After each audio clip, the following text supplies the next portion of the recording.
अधिकार सांगते बरं मी तुमचा सहन नाही झाला तिला. अहो जगाच्या मालकाला सहन नाही झालं. अखिल कोण ब्रह्मांड चालक विश्वाचा नाथ त्रैलोक्यनाथ. अहो जगाचा बाप पंढरीचा मालक द्वारकेचा राजा विश्वाधिकारी माझा पांडुरंग वैकुंठ सोडून जिजाऊच्या माग माग धावतोय आणि जिजाऊंना म्हणतोय अहो थांबा थांबा अहो थांबा. कोणाच्या पाठीमाग धावतोय? कोण धावतोय? विश्वाचा मालक धावतो. काय अधिकार देई माझं प्रेम.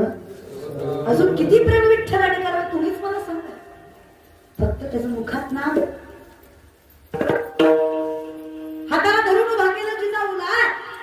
ज्याच्या चरणाच्या स्पर्शाला अख्खं विश्व तरसतं. त्याच्या चरणाच्या स्पर्शाला लोक योग याग तप विधी वैकल्य करतात. तरी दर्शन भेटेल की नाही याची खात्रीच नाही. तो जगाचा मालक जिजाऊचा पाय हातात घेतो स्वतःच्या मांडीवर ठेवून